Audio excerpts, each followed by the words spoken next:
Hey amigos, ¿qué tal? Bienvenidos a nuestro nuevo video del día de hoy, martes 20 de febrero. Hoy tenemos temas interesantes que quiero platicar contigo en particular. El primer tema que vamos a abordar es todavía de los ecos de la marcha del domingo. Enrique Krause. Enrique Krause dio una declaración por ahí al diario Reforma que ha llamado mucho la atención. Entonces te voy a poner el video de esa declaración y vamos a platicar un poquito de lo que significa y recordar en realidad qué es a lo que está aludiendo este señor Enrique Krause, que bueno, vamos a ver por ahí, por ese lado. Después vamos a platicar acerca de Roberto Madrazo, este gran priista que quiso en algún momento ser presidente, pero pues no se le hizo. Y él, bueno, ha tenido ahí broncas con algunos periodistas, también acudió a la manifestación y tengo un video que te voy a poner de él con Alasraqui, otro asistente a la marcha del domingo pasado, que es oro puro porque ahí tal cual nos están diciendo la estrategia que ellos consideran es la adecuada para derrotar en las elecciones a Morena. Entonces vamos a ver esas dos cosas.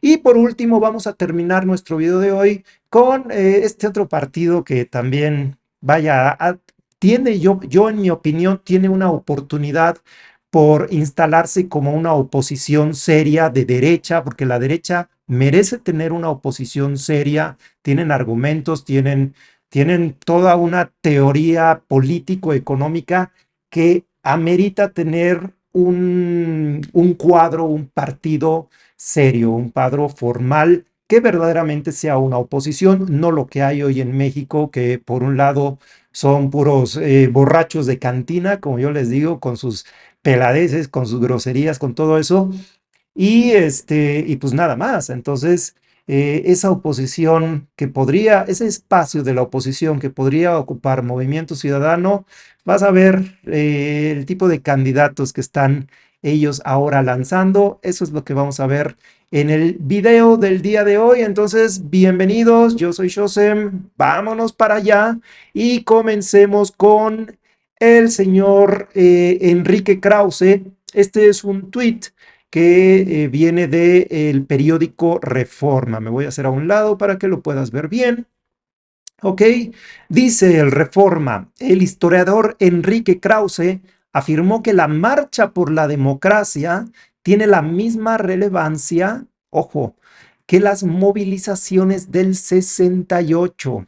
Hace más de 70 años llenamos las plazas de México, esta misma plaza, para defender la libertad, dice Enrique Krause, que en realidad, pues no, pues del 68 a la fecha todavía no hay 60 años, ¿verdad? Se les pasó una década, pero bueno. Vamos a escuchar, vamos a ver, son 2 minutos de video. Al principio como que no se oye muy bien porque hay mucho ruido de la plaza, pero los puntos clave que responde el señor, pues sí se entienden. Entonces vamos a ponerle atención y ahorita lo discutimos. Nos volvemos pues, ciudadanos. preguntarle ¿Qué es primero, lo que estamos haciendo lo aquí? citaban hace un Ejerciendo momento, nuestro derecho para que seamos Belaunarán. tomados en cuenta. Me estás para que grabando. lo que se conquistó Ya lo estoy grabando. no se pierda. A ver. ¿Qué significa, Si qué avanzamos, significa avancemos esta hacia movilización? adelante. ¿Y por qué es tan Jamás importante? retrocedamos. Bueno, yo en le las doy conquistas una de la importancia ciudadanía. Y lo estamos haciendo con similar a valentía, y lo la del estamos haciendo 68. con civismo, y lo estamos En las haciendo marchas del pacíficamente. 68, Que vean que los hace ciudadanos, más de que los 70 años, ciudadanos tenemos la diferencia. Por eso, este 2024 llenamos las plazas de es el México, año esta de misma los ciudadanos. plaza, para defender la libertad. Esa libertad costó sangre y la conquistamos. Luego conquistamos la democracia. Costó sangre, la conquistamos. No las vamos a permitir que nos las arrebaten. ¿Cuál es el principal riesgo que ve usted actualmente en México? El autoritarismo del presidente, el despotismo del presidente, la tiranía del presidente. ¿Por qué se ha politizado esta marcha? ¿Usted qué opina? ¿Por qué qué? ¿Se ha politizado esta marcha? ¿Qué opina usted? Esta marcha se ha politizado. Bueno, ¿qué pensaba usted? ¿Que era una marcha marcha deportiva, que era una marcha... la palabra política es una palabra desde los griegos de altísima dignidad. Qué bueno que sea una marcha, digamos, de protesta política, pero yo no veo ninguna bandera ni del PAN, ni del PRI, ni del PRD. Los ciudadanos son los protagonistas de esta marcha. Más o menos, ¿cuánta gente calculan o estiman que ha venido? No tengo esa métrica. Suficiente gente. ¿Qué peso cree que tenga esta movilización? ¿Qué efecto tendrá un efecto que irá acumulándose de aquí a la elección y antes, durante y después de la elección? Los ciudadanos de México no se van a desmovilizar. Todos los días hay, perdón, rapidísimo, ataques por parte del presidente. ¿Mande? Todos los días hay No quiero recordar eso. Este es un día de fiesta. Gracias. Muy bueno, muy bien. Pues ahí están las declaraciones tal cual de Enrique Krause.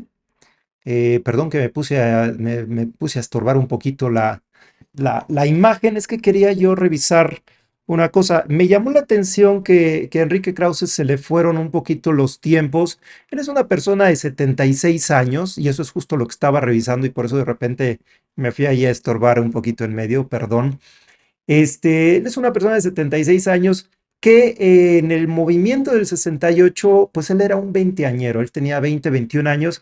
Entonces, pues sí, él estaba justo en la edad de la universidad y yo no sé si él haya participado de las movilizaciones de aquella época, pero bueno, eso no tiene gran relevancia, tampoco tiene relevancia que haya dicho hace 70 años, no, pues no, el 68 apenas estamos hace 55 años, ¿no? 56 años se van a cumplir de estos movimientos y bueno, lo que él equipara, él dice esto es similar al movimiento del 68.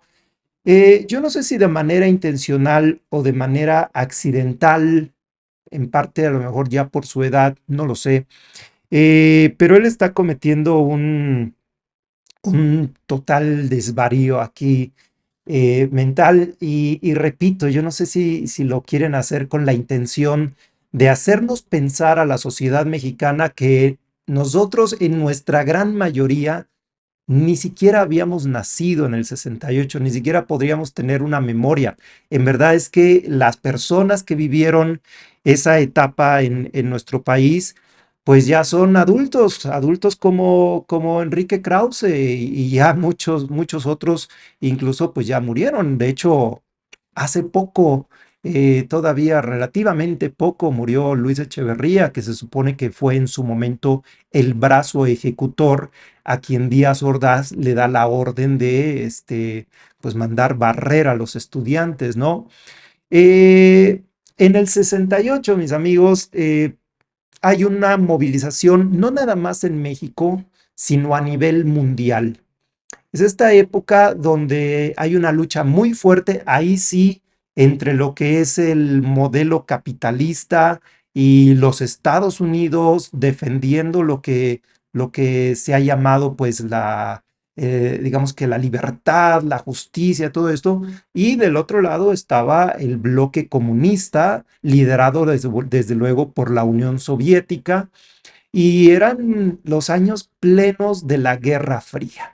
Y ahí sí había una política, desde luego en Estados Unidos y que permeó a toda Latinoamérica, por las buenas o por las malas, de cerrarle el paso a cualquier indicio, no digas tú de comunismo, de gobierno comunista, como el que sí estableció en Cuba Fidel Castro, sino de socialismo. Por eso también se da el asesinato, por ejemplo, de Salvador Allende en Chile y la cantidad de golpes de Estado en países como Brasil, como Argentina, el mismo Chile, que estaban diseñados para garantizar por puño fuerte, o sí que por la bota y el puño, que no hubiera estos rebeldes, y generalmente la juventud es la que es rebelde, que trajeran las ideas comunistas a la América de libertad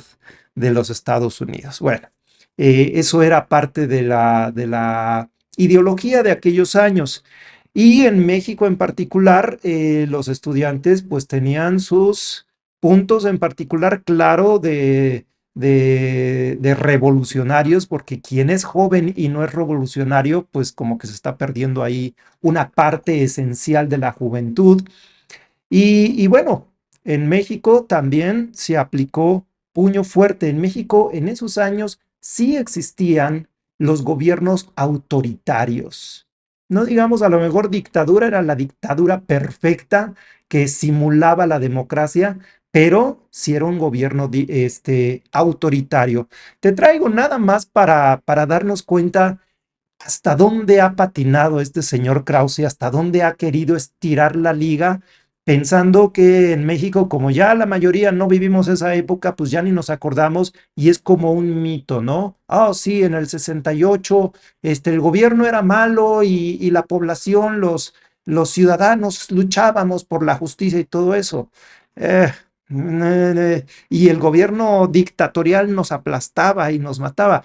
Quieren equiparar, quieren tratar de equiparar este movimiento que está muy bien, la marcha está muy bien, fue pacífica. Yo fui, pues tú viste el video de ayer, si lo viste, y si no, échale un ojo.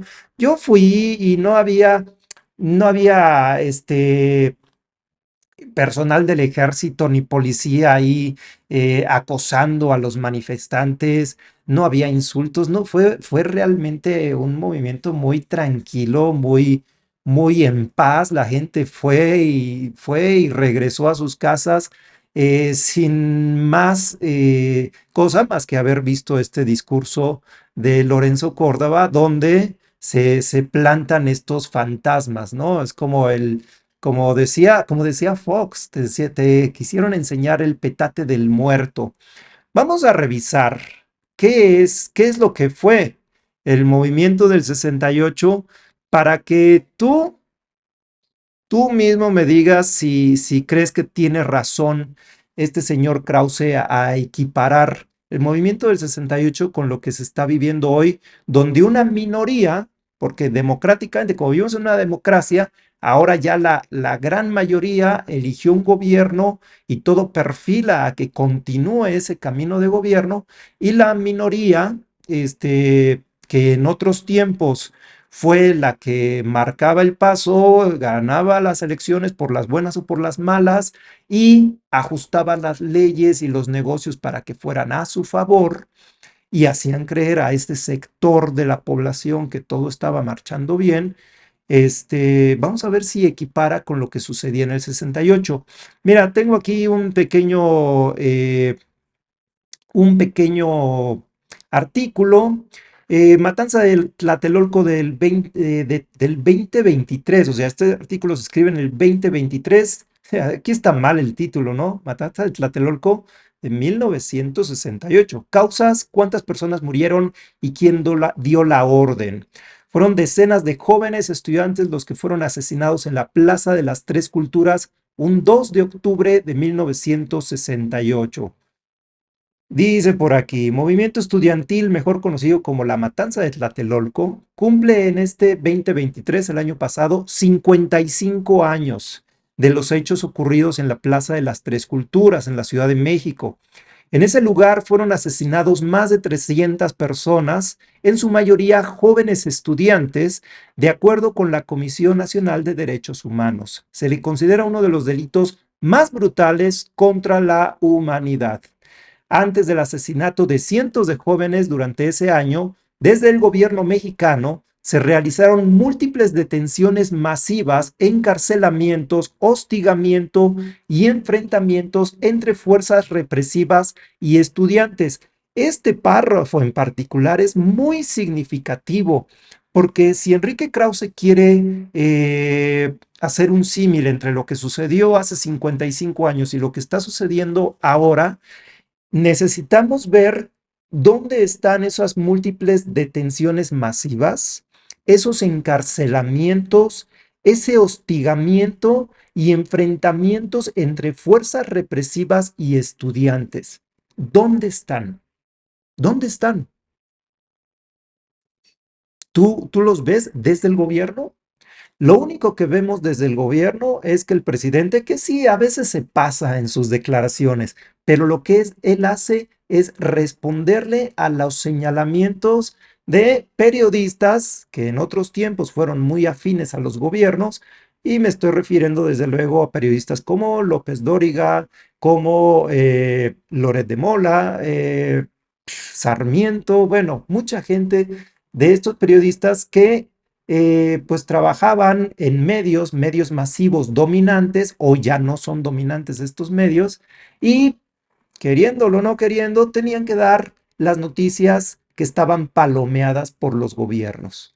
Y desde luego a cambio recibían mucho dinero.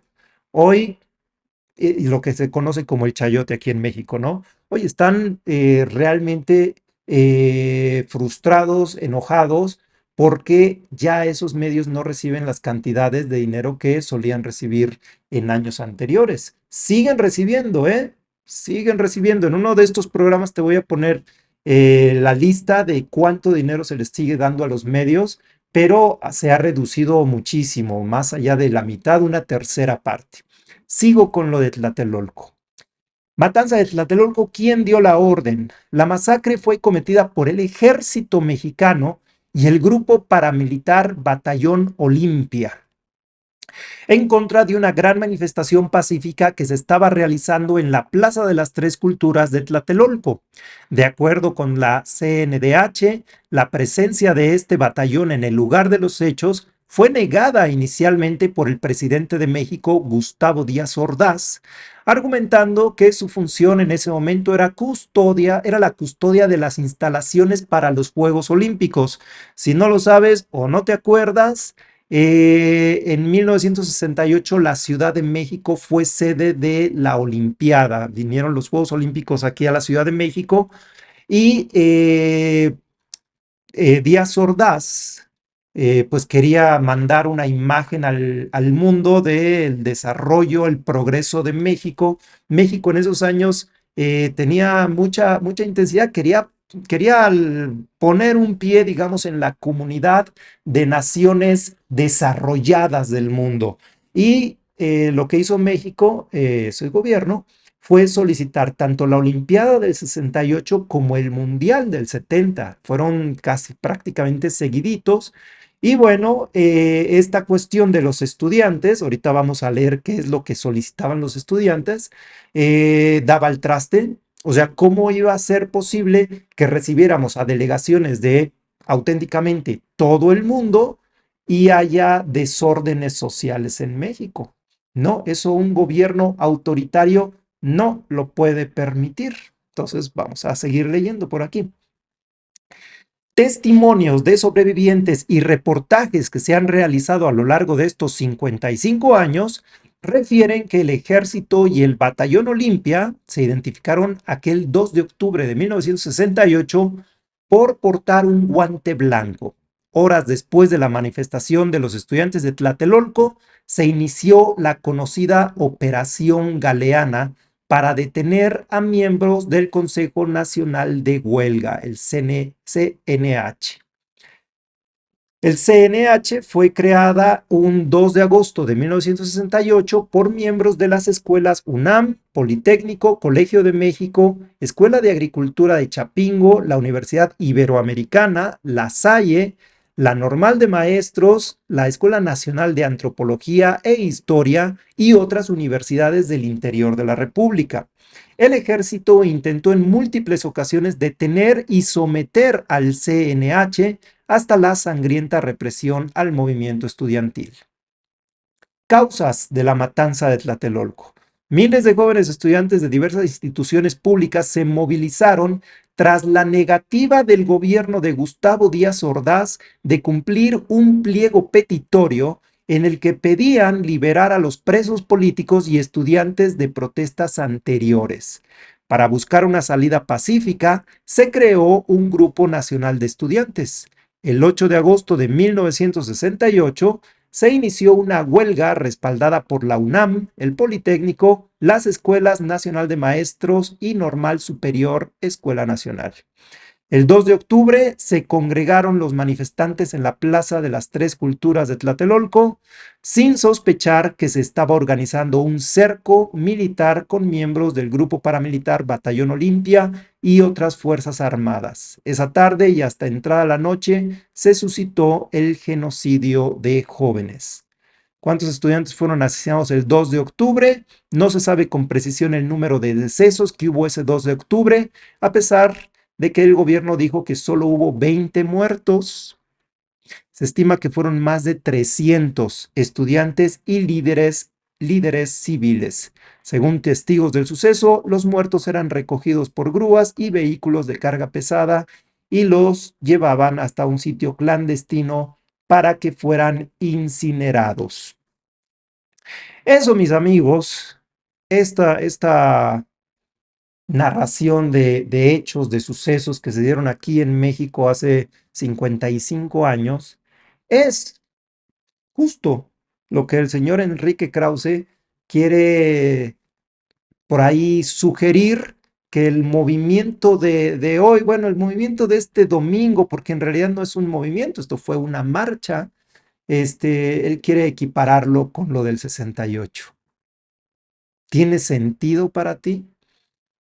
A lo mejor tú eres hijo o incluso nieto de alguno de los estudiantes que estuvieron en Tlatelolco. Tú ves esta presión que hacen los gobiernos autoritarios sobre un movimiento que puede no gustarle, porque sin duda a López Obrador, pues estas manifestaciones y todo, pues él dice, está bien que se manifiesten, pues sí, está bien, ¿no? Desde luego que está bien. Eso es parte de la democracia, que él preferiría a lo mejor que no se diera esta oposición, sobre todo esta oposición que utiliza mentiras, que utiliza exageraciones como las de Enrique Krause para tratar de crear en el ambiente, en el público, la idea de que vivimos bajo un gobierno autoritario similar al de Díaz Ordaz. Objetivamente, mis amigos, pues esto no es más que una vil exageración que yo no sé si sea por la edad del señor Enrique Krause o sea de manera deliberada una estrategia de su parte para tratar de, con su colaboración y su influencia, ayudar a este movimiento, a esta intención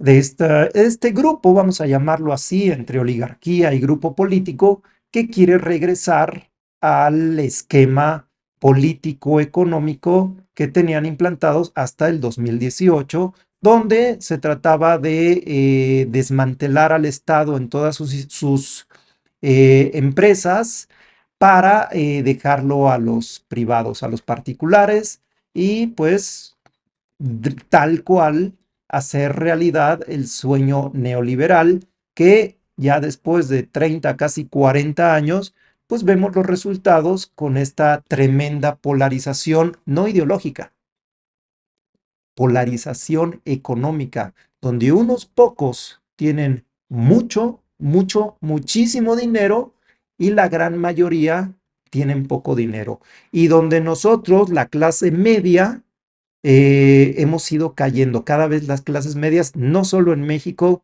sino también, por ejemplo, en los Estados Unidos, la clase media se ha desplomado. Y en esta semana por ahí te voy a presentar alguna información que es realmente impactante de cómo ha ido en picada la clase media en los últimos 30, 40 años. Es tremendo. Y esos son datos, eso es economía, esos son los resultados de la política neoliberal, de la cual hoy el mundo de diferentes maneras se está empezando a sacudir, y aquí en México pues nuestra manera de sacudirnos de esta política económica ha sido a través del movimiento de López Obrador de Morena. Muy bien, bueno, pues eso es lo que tiene que ver con Enrique Krause y su fantasía de comparar el 68 con nuestro 2024. Quiero ahora mostrarte a este personaje, me voy a hacer a un lado para que lo puedas ver y reconocer. Este es Roberto Madrazo, otro de los asistentes a la marcha del domingo pasado, supuestamente ciudadana, pero que claro que estuvo plagada de políticos. Roberto Madrazo ha tenido un fuerte, muy fuerte enfrentamiento con López Obrador y no es de ahora, es de hace ya décadas, décadas. Tú sabes que Roberto Madrazo también es tabasqueño. Entonces Roberto Madrazo quiso llegar a todo, quiso llegar a la presidencia y todo, no se le hizo. Y bueno, en los últimos años ya más bien se ha retirado un tanto de política, pero se aseguró muchos negocios, entre los que se incluyen desde luego negocios de la industria farmacéutica. Entonces, lo que ha pasado en este sexenio, pues le ha afectado directamente en su bolsillo. Y él ha sido uno de los más fervientes odiadores, haters de López Obrador. Y aquí me llamó la atención este tuit, esto es de la semana pasada, del 16 de febrero, dice Roberto Madrazo, bueno, en el tuit original, vamos a ver el tuit original, permíteme tantito, porque aquí es este. Eh, no sé si tú estés enterado, luego te pongo el video igual. Eh, Sabes, hemos platicado aquí de las mañanetas de Xóchitl Gálvez. Bueno, el otro día fue un periodista, de estos periodistas más afines a López Obrador, a cuestionar a Xóchitl Gálvez acerca de quién era el espacio, por qué estaba rentando ese espacio, cuál era, pidiendo transparencia, ¿no? Y bueno, Roberto Madrazo aprovechó este episodio para decir en un tuit, me pregunto si Álvaro Delgado, el periodista, también acudirá a la mañanera a preguntarle a López Obrador por qué le vendió la patria al narco, o si su patrón ya le llegó al precio y no le da permiso de cuestionar al gobierno. Lo que hace aquí Roberto Madrazo, desde luego, es dar por hecho esto, insistir, insistir, insistir en que López Obrador ya le vendió al narco, que es el narcopresidente, ¿no? Y Álvaro Delgado le responde, vaya usted directamente a preguntarle a López Obrador, Roberto Madrazo, o mande a sus empleados de Latinus, del que usted es patrón. Y ya que habla de narcotráfico, hable del que había en Tabasco cuando fue gobernador y de los 72 millones de dólares de su campaña. Entonces el periodista le revira ahí con estos datos, con esta información, pero ahí no se queda la cosa. Roberto Madrazo contraataca. La diferencia entre tu amo y yo, fíjate la forma más altanera, la forma más déspota, ¿no? O sea, Roberto Madrazo, este político de tantos años, llamándole a un periodista como esclavo del presidente, ¿no? Tu amo, ve, entre tu amo y yo, es que yo jamás pacté con la delincuencia. Por eso pude reducir la violencia y tampoco recibí dinero del narco para financiar mi campaña, dando por hecho que, y él ya da por hecho de que López Obrador recibió dinero del narco, ¿no? Pero no te desvíes del tema, mejor contesta, ¿vas a seguir traicionando tu profesión? Y bueno, pues así se trabaja y se trabaja en equipo en este lado donde se trata de calumniar, de decir mentiras, de lanzarlas y después darlas por hecho. Entonces, una discusión a ese nivel pues es prácticamente inútil, porque si tú traes una mentira y tú la das por hecho, ¿qué discusión puede existir? Porque si tu interlocutor no se mete en tu ficción, en tu idea fantástica, pues ya no hay manera. Yo tendría que meterme en esa idea fantástica, en esa ficción, para entonces sí poder discutir, pero ahí no hay discusión posible. Y luego aquí además se agrega, por ejemplo, otro personaje. Ay, este también tremendo, este personaje, que bueno, es parte de este equipo, ¿no? Marco Levario Turcot, que no me extrañaría incluso que también fuera empleado de Roberto Madrazo, aunque este tiene otro medio, que es el medio Etcétera, de mucho menor relevancia que Latinus. Y dice, fiel a tu función de propagandista, Álvaro evade el tema. A ver, Álvaro, vas a preguntarle a AMLO sobre su política contra la violencia y su aquiescencia con grupos criminales. Vas a preguntarle cómo es que su administración aumentaron los homicidios. O sea, manejando el mundo paralelo, ¿no? El México bizarro que tienen estos personajes, ¿no? Pues los homicidios, de hecho, van a la baja. El tema de los grupos criminales, no hay pruebas que verdaderamente lo liguen. Y mira, el día que salgan unas pruebas contundentes, reales, que por ejemplo la secretaria de Seguridad, esta señora Isela, o incluso el que ahora está de gobernador en Sonora, se le demuestre, sea encarcelado por tener vínculos con el narcotráfico, en ese momento diremos, va, pues sí que nos hemos equivocado quienes defendíamos este dicho de que López Obrador no estaba vinculado con el crimen. Pero la realidad es que no se ha dado esa situación, como sí se ha dado con el presidente Calderón, que está su secretario de Seguridad Pública encarcelado en los Estados Unidos.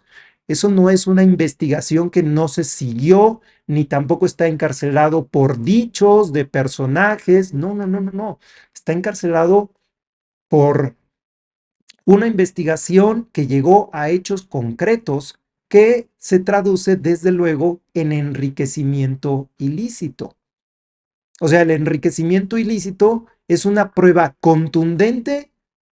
Puede ser de narcotráfico, de vínculos con el crimen organizado, puede ser por corrupción. Ahí sí, eso es una prueba inobjetable. Cuando lleguemos a esas pruebas en función de López Obrador, podremos decir a Roberto Madrazo, a Marco Levario, a Loret de Mola, oye, hombre, tenías razón. Pero mientras no se dé una prueba objetiva, real de lo que pregonan, es que uno no tiene ni siquiera que meterse a discutir en las ficciones que manejan estos personajes. Y mira, este video que te voy a poner a continuación es una joya. Mis amigos, esto es una joya. Esto es una plática, es un pedacito muy pequeñito, es una plática entre Carlos Alarraqui y Roberto Madrazo, y quiero que lo escuches.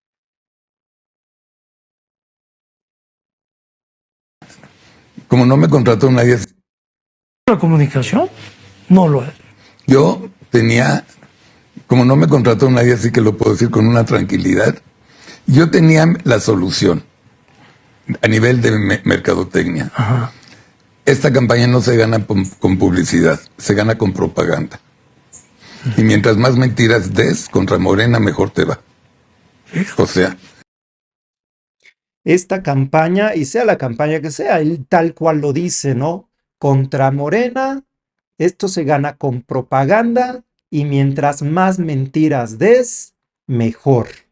Y ahí está Roberto Madrazo, como que se le ilumina el rostro, dice, wow, claro, es cierto. Vamos a escucharlo de nuevo.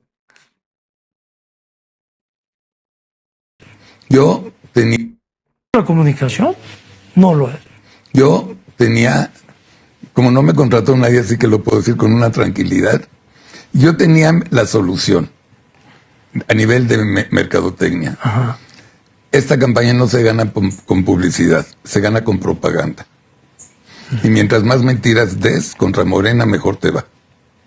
O sea, Ahí está, ahí está. Es lo que te digo. Nosotros de este lado, si queremos ver el planteamiento objetivo de la política y de la comunicación en México, no nos cuesta tantísimo trabajo llegar al fondo, a las deducciones de esto es propaganda, esto es información, esto es fake news, esto es realidad, estos son datos, estos son inventos, esto es falsificado. No, es que estos personajes solitos nos dicen lo que están haciendo.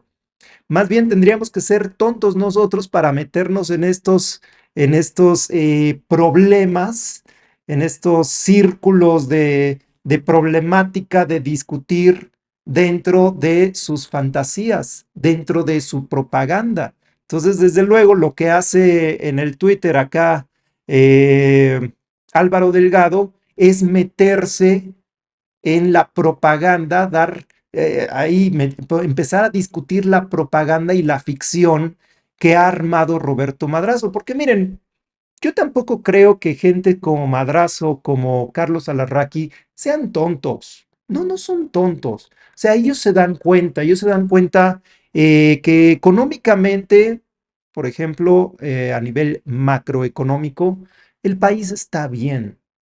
O sea, el país, México, hace muchos sexenios que no iba tan bien.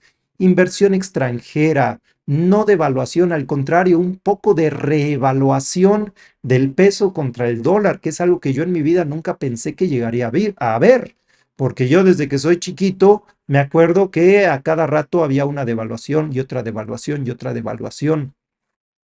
Este, Inversión extranjera. La visión que tiene el mundo de México es muy positiva. México ahorita se ve como el lugar tanto por cuestión geográfica como estabilidad política, como el lugar ideal para invertir, porque en este reacomodo que está viviendo el mundo, donde se está partiendo ya esta utopía que vivimos 30 años desde la caída de la Unión Soviética, pues empieza a partir otra vez con el bloque que tiene que ver con países como Rusia, China, India y muy buena parte del resto del mundo, y el bloque que había sido dominante desde la Segunda Guerra Mundial, que es desde luego Estados Unidos, con Europa todavía bastante bien puesta, Inglaterra, Alemania, Francia principalmente.